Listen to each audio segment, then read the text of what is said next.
from D.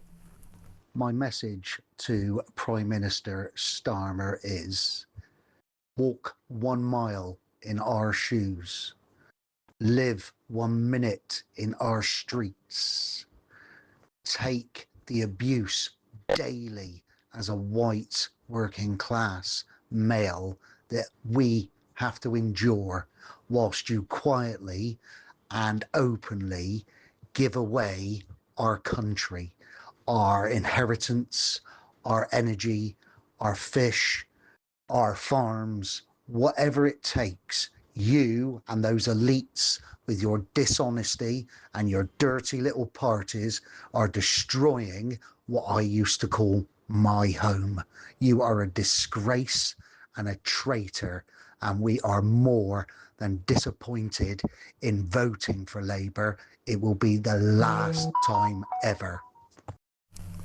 Sounds like that wasn't my phone, by the way. That was Dee's phone who sent that message. Obviously very frustrated. What it's talking about. Now let's harness and have hope that we can bring about change. Message would you like to give Starmer? And here's one. My simple message to Starmer, says Rob, is do one, which I don't think is complimentary. And thank you. We got some voice messages. Let me just play one before the break. That's Helen. Hi, well, here's my message to Keir Starmer. Thanks for nothing. What an absolutely dreadful speech. And Merry Christmas, even though none of us actually like you. But to everybody else, Merry Christmas and a Happy New Year. And I love talk radio. And to everybody out there, keep going. And here's one. My simple message to Starmer, says Rob, is do one, which I don't think is complimentary. And thank you. We got some voice messages. Let me just play one before the break. That's Helen. Hi, well, here's my message to Keir Starmer. Thanks for nothing. What an absolutely dreadful speech. And Merry Christmas, even though none of us actually like you. But to everybody else, Merry Christmas and a Happy New Year. And I love talk radio. And to everybody out there, keep going. And I am going to determinedly ring out everyone. But let's first go to Grace in Ealing. Hello, Grace. Hi, and Merry Christmas in advance to you. And Merry Christmas to you. Happy Christmas Eve. Do you have a message to our Prime Minister? I'm afraid I should be feeling more warm-hearted, but I can't help but being a little bit irked by his reference to charity and goodwill to all, when I'm very conscious that the outworkings of his choice to cut the international aid budget mean that some people in our world are going to be suffering all the more right now. And I completely understand that there are lots of people who think that there shouldn't be an international aid budget. But as he said, charity and goodwill to all human beings who happen to be born into severe poverty, not just relative poverty, but severe poverty, should also have basic food. And I mean, atrocity prevention is something that's been reduced in Sudan because of these aid cuts. So there's going to be real suffering because of his decision. And so as a mostly Labour voter, well, yeah, I've always voted Labour up until now, and someone who thinks about the meaning of Christmas, I'm quite frustrated with him for that, but I know that a lot of people will disagree with me. Well, they probably will, but listen, we love lots of different opinions here, and I'm not going to be discouraged by the fact that you said that. But can I just ask you one thing? Particularly, you look at the meaning of Christmas, and for me, and I'm not a practicing Christian, but for me, I think the deep meaning is this is a time of hope, isn't it? It's a time of family. It's a type of hope. And I feel that the country has literally had about 18 months of being told how awful things are, and there have been some pretty awful things. Shouldn't we be getting a bit more from our politicians about hope, and that kind of helps us? Hope is not just something that is a vague notion. Hope brings about change. Hope implies change. Shouldn't we be talking about hope more?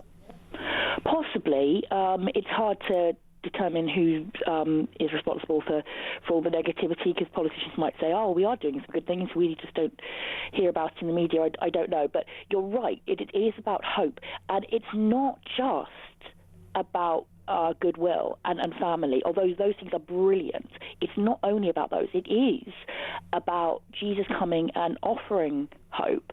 And I know that a lot of people think it sounds completely nuts, but I came to conclude, having looked into the historical accounts, that there is reason to believe that Jesus rose from death, and that means that we have hope beyond this lifetime. Even if this life is a complete mess and everything seems dreary, Jesus is giving us hope. And I have found personally that I feel more joyful when I ruminate on that than thinking about Christmas presents, although those are great too. But actually, curiously enough, whilst we might get there different ways, I feel better about myself when I start to think about hope, because for me, hope is actually a chance that drives change. Listen, Grace, very thought-provoking. My first call, thank you very much. Lots more coming in. You can join the conversation on 0344 499 1000 or send me a voice message. Let's go to Janice in Essex. Oh, my goodness, Nick. Hello. It's been years. It's been about 11 months. I heard you on yesterday. Oh, my God. Nick, love you. Oh, I thought you were about to tell me to get lost. Another programme. Mr. Bishop Stalford. Oh, yes, well, I'm here. You need to be on here a bit more. Oh, well, that's very kind. I'm always happy to step in if someone is not available. Well, I have to watch another channel to get you. No, you don't. No. I'm a boomer now. I'm taking it easy. Janice, what would you like to say? All right, well, you've retired now, haven't you? Well, I'm not, all right, I'm not that old. No, you were at that age. Oh, look, my love, I'm so pleased to talk to you. I'm over the moon. I begged them to put me on. Well, you're on now. What would you like to say, Janice? Well, firstly, I would have to say what an appalling bunch of Christmas stuff that those... the leaders? I'm not sure if I can call them political leaders, shall we say? Well, Nigel Farage came out. He's my MP. We don't see him, but he came out with something brilliant. So, first of all, got to say that he came out with hope. The word today is hope. Yes, it is, Janice. Whether you're a Christian or you're not. Yep. But the other thing I want to say is that they are doing something about the farmers. Yeah. I don't think it's enough. I think that when you're going to give another country all the money you were going to grab off the farmers, when we know farmers commit suicide more than most people, I absolutely think that it's still not enough. It's hideous what they did, and I'm not sure they'll be forgiven. All their contraptions, you've got their houses, you've got their land. Well, you think about Janice, you think about the cost of a tractor. Enough.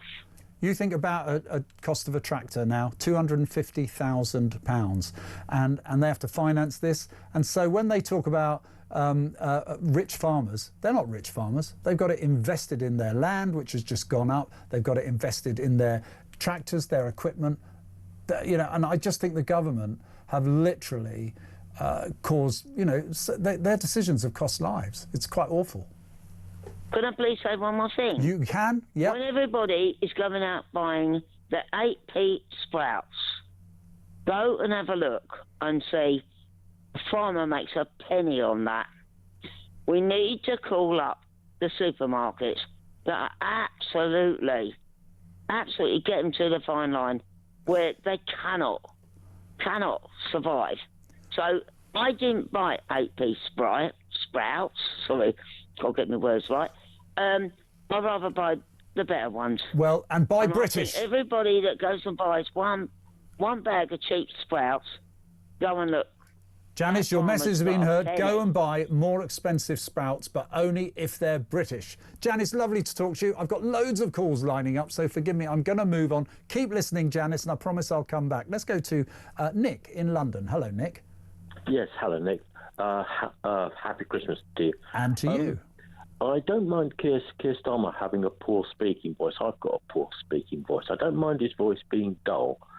What I do mind is what he says is just so off the mark. Not only is it dull, but it's A, not addressing the real issues, B, not addressing the issues that he's caused, and C, platitudinous nonsense.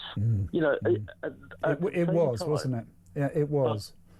It is. It's platitudinous nonsense. And so it's meaningless. For example, it doesn't address for the fact that, for example, abolishing jury trials.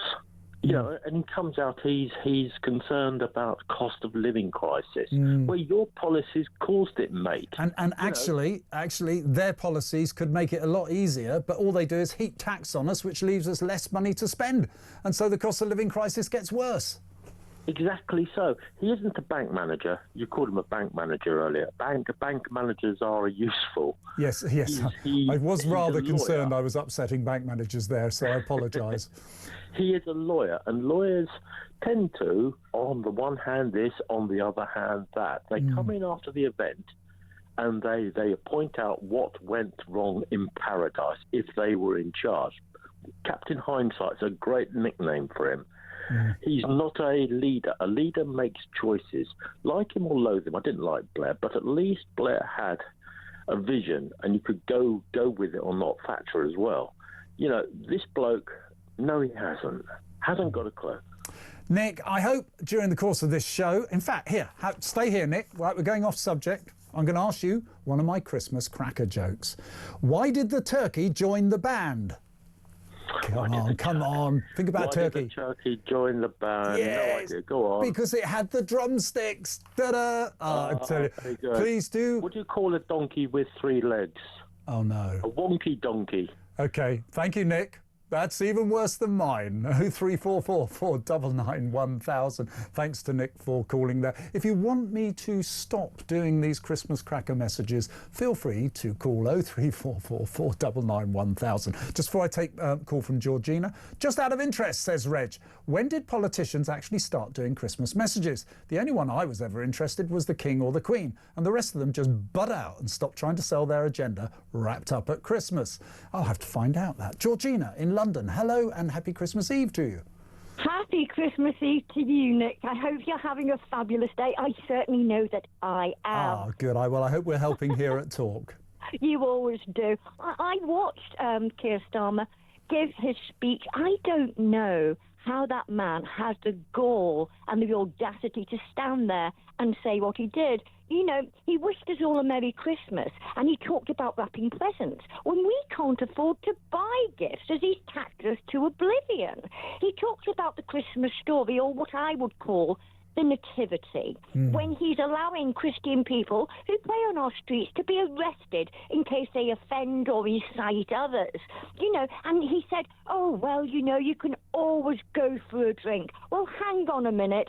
Him and Rachel Reeves has killed our hospitality industry, and I don't think if they wanted to go for a drink, they could go to any public house the length or breadth of Britain, because they would not be welcome. Our elderly are sat in houses that they can't afford the heat because it's so expensive and it's so cold outside. So those poor old dears will be sat in their jumpers and underneath their blankets.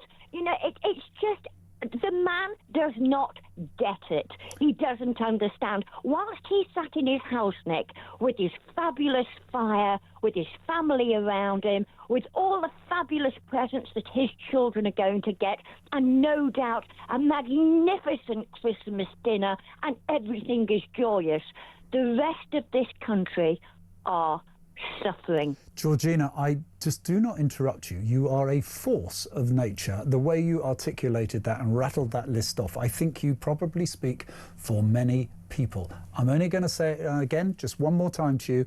Happy Christmas, and thank you for thinking of others, Georgina. And you know those neighbours who might be cold next door, perhaps we all have got a duty. Perhaps the one thing he did say that was of use, or do check on your neighbour if they are, like Georgina said, so many will be having a hard time this Christmas. Angie says happy Christmas. Wow, a lot of thought going into these. And I think we've got callers on the same subject. So let's go to first Mark in Lincolnshire. Mark, hello. Hi there, Nick. Happy Christmas. Happy Christmas to you. And your message is?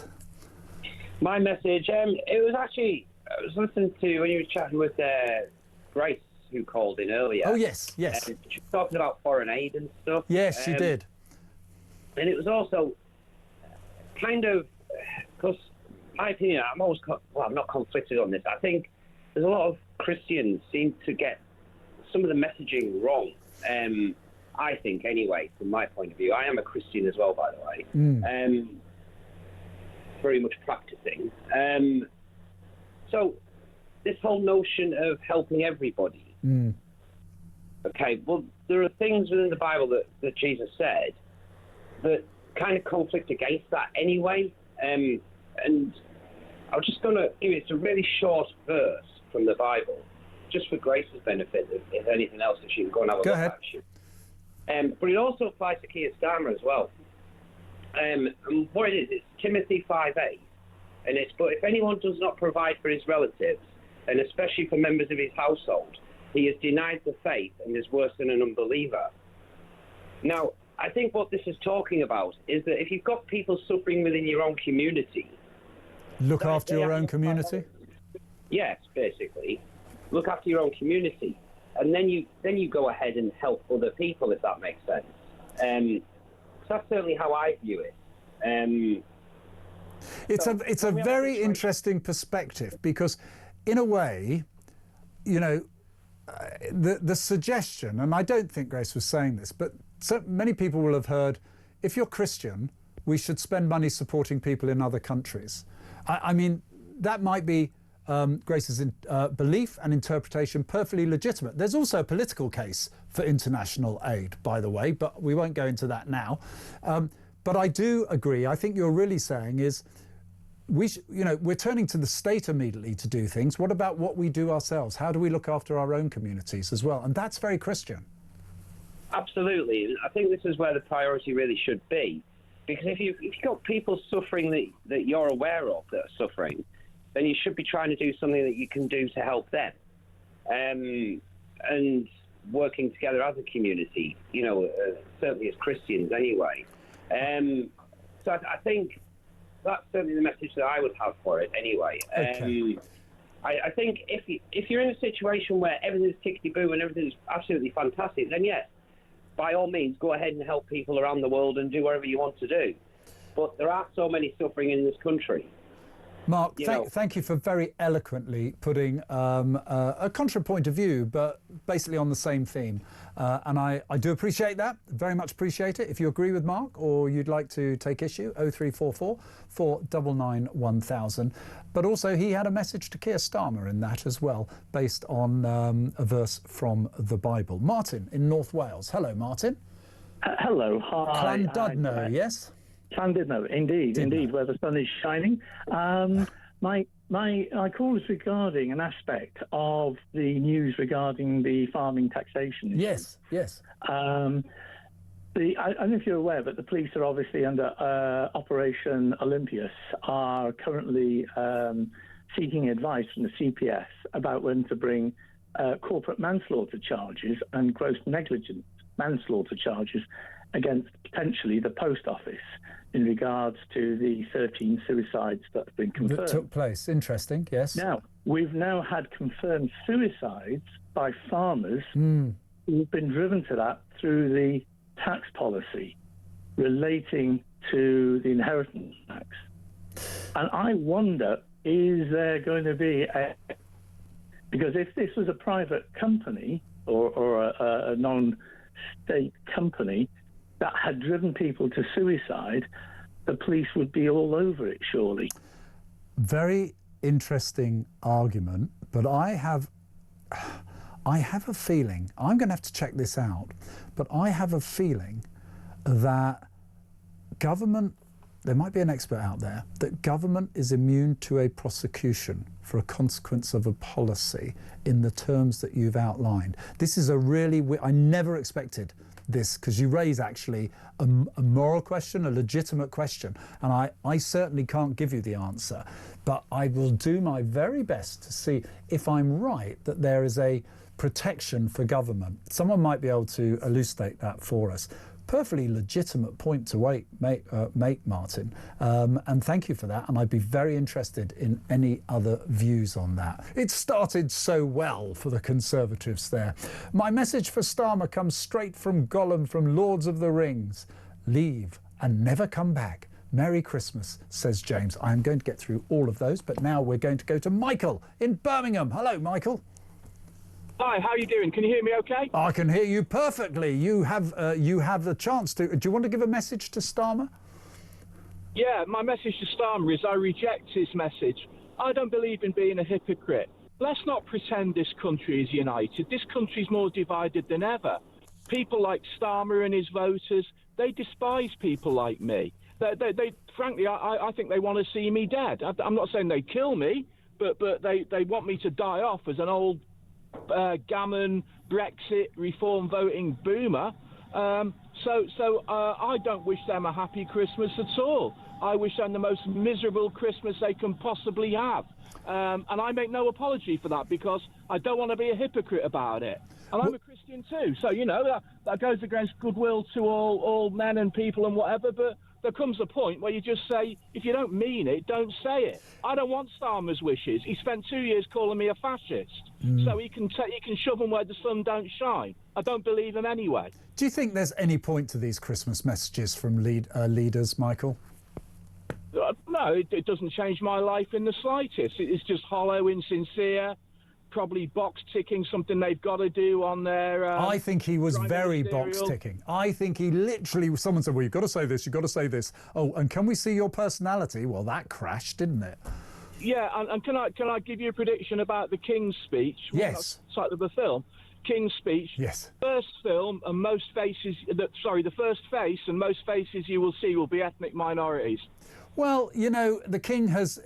Speaking of not being hypocritical, the King has always been consistent about that. It would be rather strange if he didn't. Now, you might not like it. That's free speech. But he has always been consistent on it, hasn't he, in how he believes in the whole idea of social cohesion. He does believe immigration is working very well. We have our right to disagree with him, and you will have heard a lot of that. So I suspect it will. And in a way, I applaud his honesty. Well, I absolutely don't. It's something that he doesn't forget. But you agree he's got the right to do it, don't you, Michael? Not particularly. I believe he's here to represent people in his country, which I don't think anybody does. Well, that's the job of politicians. That's the job of politicians. They are elected to represent us. He speaks as the head of state. And you're absolutely right. He should be sensitive to public opinion and so forth. But he, of all people, will be, you know, in some ways, you could argue, I wish politicians had consistent views, wouldn't you? I mean, look at Starmer. He's all over the place. Look, I'm not even interested in Starmer. I just despise the man. I've got no time for his voters. I'm not friends with any, and I wouldn't want to be friends with any. But what I will say is, you had a panellist on before, a contributor before, the Labour person. The Labour advisor, yeah, whose name, I'm so sorry, I've forgotten the top of my head. Yeah. Oh, don't ban people from pubs, where are we going, and all of that, right? Yeah. If you're a reform voter, go into your local authority, go into your civil service post and say you're a reform voter and watch how quickly you're cancelled. Listen, I think reform voters have been singled out and attempts to literally shut them down and make presumptions about them. What Starmer, and to a degree Badenoch as well, they have totally misunderstood, I think, the very relatively wide different opinions of people that reform are attracting. And by the way, they're not all old boomers like myself. There's an awful lot of young people in there, as you probably know as well. Are you a reform man? Are you prepared? You don't have to tell me, but do you put your faith in reform? Oh, I think we've lost Michael there. Okay, let's go to David in London. Hi, Nick. Hello. What I want to say to government. Yes, your message to Starmer, government, whoever you wish. What I want to ask him is, how will cities function without cars? Most people want and need to travel by car, but all they are giving us is severe and punishing anti-car policy. Here. Well said. And Nick, traffic is going to get a lot worse because from January, Sadiq Khan is removing the exemption for electric cars. I know. So the congestion charge is going to be empty, but the surrounding roads are going to be even more packed with cars. Yeah, and do you know, I'm actually, I drive an electric car, which I know is not universally popular. I always knew they were going to do it because you just do the maths. They want you to first have one, give you all these This is free, you don't get charged, and then they come after you for the money. Let me tell you, something that is going on relatively quietly, and people are going to only notice it when it's very hard to get anywhere. You are spot on about the war on motorists. But if you, for example, there's a new gym leisure centre that's been built not far from me. It's out of town, right, on the edge of the town. It's popular, people want to go there. The car park is inadequate, really inadequate. And they will tell you that's because whilst the council are prepared to approve a big new development, bring jobs in and everything, they have an anti-car policy. They basically think everyone should be getting to this place by bus. No one should be really running cars around. And you suddenly find you've got a congestion problem because they're all parking on the road because the only way to get there is pretty much by road. It happens when they approve planning permissions. They actually make the assumption, oh, you don't need as much space because people should be taking public transport. It's absolutely bonkers, this war on cars. And Nick, even if you can get a car, it's utter misery because of the severe changes that the previous government and the current government have made in the last 5 years, and Sadiq Khan, of course. Yeah, it's criminal. It's criminal what they've done. Please don't let us start on Sadiq Khan. I could do a whole programme, and I'm not back after today, and I would love to do a whole programme on Sadiq Khan. Listen, David, thank you very much. You have to live with the consequences of Sadiq Khan. We've just got time to go to Kevin in Leicestershire. Hello, Kevin. How you doing? You all right? Happy Christmas to you. What would you like to say? Have you got a message for the government and Starmer? Merry Christmas to you as well, by the way. Thank you. A message to the government. I think thanks very much for that message. I think you've done such a good job this year. It would be really good if you had a rest and then get somebody else to go. So, you've worked that hard. Oh. Let's send the foundation. Oh, don't. Stop it. He's terrible, isn't he? That speech was awful. I think I also wanted to mention about the farmers. Yes. It's one of the saddest stories this year, that. It's disgusting. And I know they have changed their policy on it. But I've worked on a farm before. I'm an HGV driver now, and I am at work today. And the story, it's heartbreaking to know that several people have lost their lives. I don't want to put a misery on everyone, It is. Be happy, try and be happy for what you've got, because you never know what we're going to get next year. Wise words, Kevin.